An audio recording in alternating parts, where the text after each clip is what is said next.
Hello chers auditeurs et bienvenue sur la chaîne. Cameroun, nouvelle révélation accablante sur les soutiens britanniques de Paul Biya. Les diplomates britanniques estiment que le Cameroun, pays d'environ 28 millions d'habitants, est dirigé par 5 hommes seulement, et qu'il y règne une corruption généralisée. Au sommet se trouve le président Biya, qui dirige cet État d'Afrique centrale d'une main de fer depuis près de 40 ans. Aujourd'hui âgé de plus de 80 ans, il gouverne principalement depuis un hôtel de luxe en Suisse. Mais la Grande-Bretagne soutient son régime et a mené 6 opérations secrètes de lutte contre le terrorisme au Cameroun l'année dernière, a-t-on appris. Elles portent des noms de code tels que Silix, Bacchus et Abadid. La plupart des opérations concernaient la formation et le renforcement des capacités des troupes luttant contre les groupes Boko Haram et l'État islamique.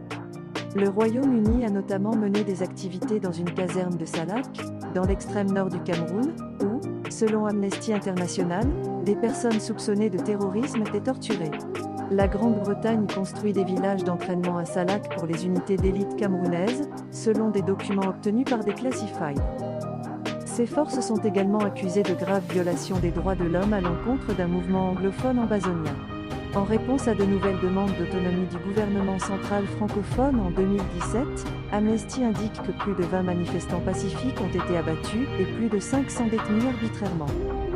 Transport d'armes. L'intérêt du Royaume-Uni pour le Cameroun s'est accru après que le Nigeria voisin a refusé certaines offres du ministère de la Défense pour l'aider à lutter contre Boko Haram. Le groupe militant a enlevé des écolières et terrorise la région du lac Tchad. La France a demandé au Royaume-Uni de faire plus pour contrer le groupe extrémiste islamique en 2016. La première ministre de l'époque, Theresa May, a accepté. Le poste militaire de Purser au Cameroun a été établi, et il s'est concentré sur l'obtention d'un effet dans le nord-est du Nigeria de l'extérieur vers l'intérieur. Au cours des 5 années précédentes, il avait dirigé les efforts de lutte contre le terrorisme des forces spéciales britanniques dans le nord-ouest de l'Afrique. Son travail plus récent au Cameroun s'est appuyé sur les troupes du 1 Scots Specialist Infantry Group. Ces soldats font désormais partie de la brigade des opérations spéciales de l'armée, un nouveau bataillon de Rangers qui devrait combattre aux côtés des Alliés dans des situations de contre-insurrection. Ce concept a déjà été expérimenté au Cameroun, où un échange de notes prévoit la juridiction britannique et le transport d'armes dans le Grand Nord. Il expose également les préoccupations de la Grande-Bretagne en matière de droits de l'homme et ce que serait notre réaction en cas d'infraction. Chers auditeurs, écoutez la vidéo jusqu'à la fin. Les dossiers précisent que cela est étroitement surveillé. Le risque est si élevé que la formation britannique a été conçue pour être dispensée directement aux éléments de la force qui sont déjà déployés ou qui le seront prochainement, dans le cadre d'opérations visant à contrer Boko Haram ou l'État islamique dans le nord du Cameroun.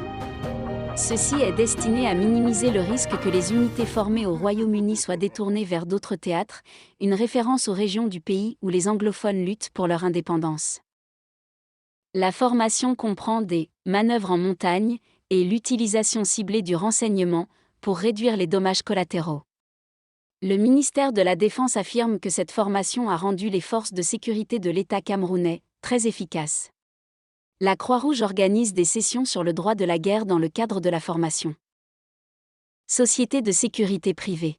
Le soutien aérien des troupes au sol semble être un problème. Les 3 avions de transport militaire C-130 du Cameroun ont été cloués au sol en mars 2021. Marshall Aerospace, une entreprise britannique, a signé un contrat en 2019 pour assurer la maintenance des appareils, mais elle attend le paiement de la compagnie pétrolière publique du Cameroun. IP a reçu pour instruction de demander au bras droit de Biya, Ngo, de débloquer la bureaucratie et de laisser passer le paiement. Une autre entreprise britannique, le Torchlight Group, basée à Westminster, a fourni une formation d'analyste du renseignement à tous les éléments des forces engagées dans l'extrême nord du Cameroun.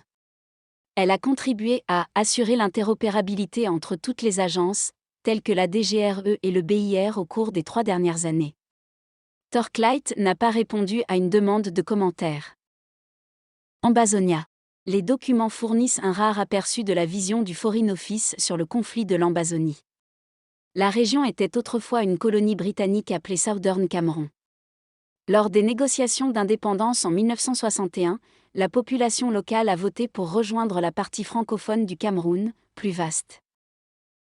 Un système fédéral censé préserver une certaine autonomie s'est progressivement effondré, et cette marginalisation a alimenté le sentiment séparatiste ambazonien.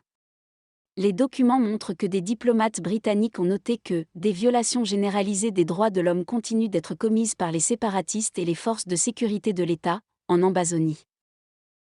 Whittal est convaincu, il n'y a aucune chance et peu de soutien populaire pour l'indépendance. Mais le conflit continuera de couver à moins et jusqu'à ce que le gouvernement réponde aux demandes raisonnables de la majorité modérée. Ces demandes modérées sont considérées comme une plus grande autonomie, un soutien financier, la protection des civils et le respect de l'usage de l'anglais.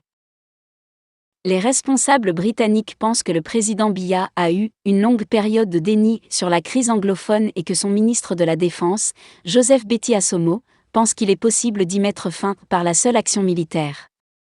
Lors de la réunion de M. Ipeh avec M. Ngo Ngo, qui est également le successeur probable de M. Biya, on lui a dit de souligner « Il semble qu'il y ait encore trop d'allégations relatives à la crise anglophone, nonobstant la possibilité de désinformation fake news, toutes les allégations crédibles doivent être examinées. » Un premier « plan de dialogue » pour la crise a été élaboré en coordination avec Sir Geoffrey Donaldson, un député de droite d'Irlande du Nord.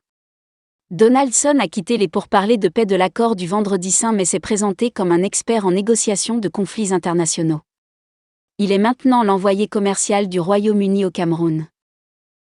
On a conseillé à M. Ipeh de dire au chef des services d'espionnage camerounais, ECO, que les opérations militaires doivent être précises et fondées sur le renseignement et que le dialogue est essentiel pour parvenir à une solution pacifique du conflit.